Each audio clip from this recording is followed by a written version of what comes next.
Hello guys, मैं स्वागत करता हूं आपका इस वीडियो में। और ये वीडियो वोकैब का होगा जो कि आपके आने वाले हर एग्ज़ाम के लिए बेनिफिशियल होगा। तो आपसे रिक्वेस्ट है इस वीडियो को पूरा ज़रूर देखिएगा और अगर पसंद आए तो लाइक ज़रूर कीजिएगा। चलिए शुरू करते हैं। ये इडियम एंड फ्रेजेस का फर्स्ट पार्ट है।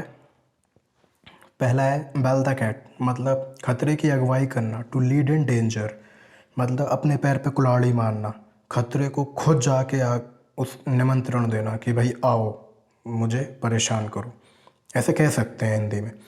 Example, every student dislike the new principal but nobody is ready to bell the cat by telling him so.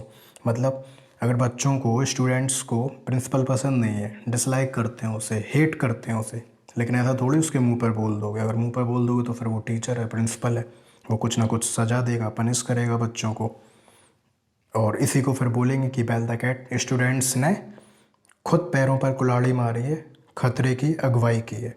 Next, blow one's own trumpet.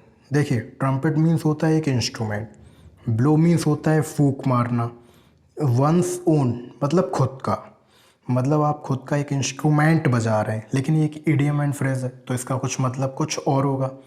तो इसका मतलब है to speak boastfully about oneself, मतलब खुद के बारे में बड़ाई करना, अपनी बड़ाई करना, खुद की तारीफ़ करना, खुद के अचीवमेंट्स काउंट कराना कि मैंने पास्ट में ये किया, प्रेजेंट में मैं ये कर रहा हूँ, मेरे फ्यूचर प्लान्स ये हैं। लेकिन नॉर्मली देखा जाता है कि जो अपनी बड़ाई खुद करता है उसे लोग ज़्यादा पसंद नहीं करते हैं।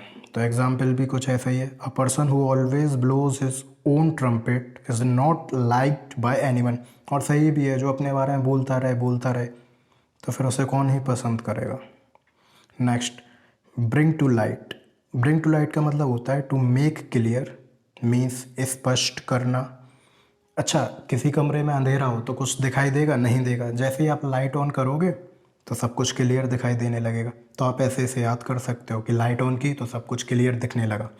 The manager tactfully brought to light the dishonest of the clerk, मतलब मैनेजर ने टैक्टफुली क्लर्क की जो डिसऑनेस्टी है उसको क्लियर किया, सबके सामने बताया कि इसने ये किया है, ये बेईमानी की है।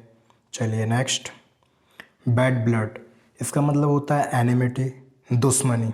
अच्छा, हिंदी में बोलते हैं ना कि खूनी रिश्ते, ये तो मेरा खून का रिश्ता है और बहुत अच्छी दोस्ती है, लेकिन इसके आगे लगा हुआ है बैड, मतलब बुरा, मतलब दुश्मनी। तो बस इसका मतलब हो जाएगा एनिमिटी। ये अपने आप में एक सिनोनिम भी हो चुका है। Example, one should not create bad blood amongst relative. हमें रिलेटिव्स के बीच में, रिश्तेदारों के बीच में कोई भी प्रॉब्लम्स या दुश्मनी, ऐसे एनिमिटी टाइप्स कुछ भी क्रिएट नहीं करनी चाहिए। प्यार मोहब्बत से रहना चाहिए, अच्छे से रहना चाहिए। नेक्स्ट है ब्रिंग होम। इसका मतलब होता है टू एक्सप्लेन, मतलब किसी चीज़ को एक्सप्लेन करना, समझाना। Example, she could not bring home the problem to me, मतलब उसने ढंग से उसे समझाया नहीं कि प्रॉब्लम है क्या। नेक्स्ट है बैड बार्गेन। अच्छा, बार्गेन मीन समझौता करना। अच्छा, शॉप पे जाते हैं तो उससे बोलते हैं, उसने बोला कि ये चीज़ आपके 100 रुपये की मिलेगी, अपन बोलते हैं नहीं 80, शॉपकीपर बोलता है नहीं नहीं 95, फिर अपन कहते हैं नहीं नहीं, अच्छा ना आपकी ना हमारी, 90 पे डन करते हैं। तो ये हो गया बार्गेनिंग करना। अच्छा, इसके आगे लिखा है बैड, मतलब बुरा, मतलब इम्प्रॉपर, यानी अनुचित समझौता। तो बैड बार्गेन का मतलब क्या हुआ? अनुचित समझौता, जो प्रॉपर नहीं है, जो ठीक नहीं है। Example, his marriage with a widow has proved a bad bargain for his daughters. Next, between Scylla and Charybdis. आपने हिंदी में एक मुहावरा सुना होगा, जिसे आप कहावत भी बोल सकते हैं कि एक तरफ हुआ और दूसरी तरफ खाई। तो सेम मीनिंग यही है, बिटवीन टू डिफ़िकल्टीज़, दो मुश्किलों के बीच में।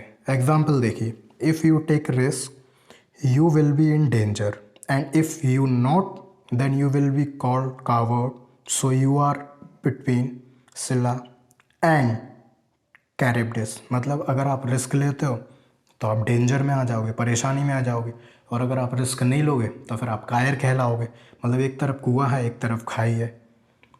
चलिए next, by chance. By chance का मतलब होता है संयोगवश। बोलते हैं ना कि I met him by chance, मैंने ये किया बाय चांस, तो इसको बोलते हैं संयोगवश, कोइंसिडेंसली, मतलब टाइमली, अचानक कुछ सडन हो जाए उसको बोलते हैं by chance.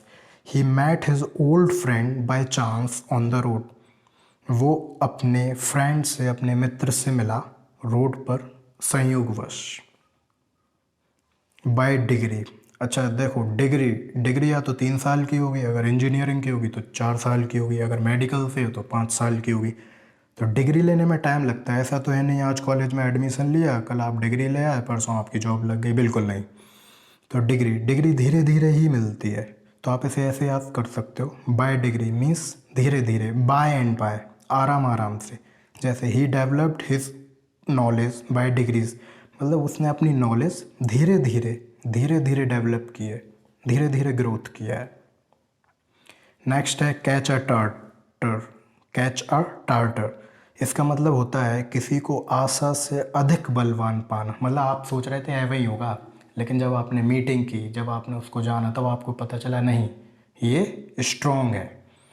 Example, in attacking India Pakistan caught a tartar. Pakistan पहले ऐसे ही सोच रहा था कि अटैक करेंगे, इंडिया वाले कुछ भी नहीं कहेंगे, रिएक्ट नहीं करेंगे, लेकिन जब उसने अटैक किया तब पाया कि इंडिया बलवान है उससे, और है भी, रियलिटी भी है। So thank you for watching this video guys, and इसका नेक्स्ट पार्ट भी जल्दी आएगा, और कोशिश करेंगे अब डेली क्लासेस लें, क्योंकि एग्ज़ाम भी आने वाले हैं। हर मंथ लगभग आपका एक ना एक एग्ज़ाम है ही। CHSL आ रहा है, CGL आ रहा है, स्टेनो का भी पेपर है। तो डेली इंग्लिश की क्लास होंगी और GK की भी क्लास होना शुरू होंगी। सो थैंक यू गाइस, और वीडियो अगर पसंद आया हो तो लाइक ज़रूर कीजिएगा। Thank you so much.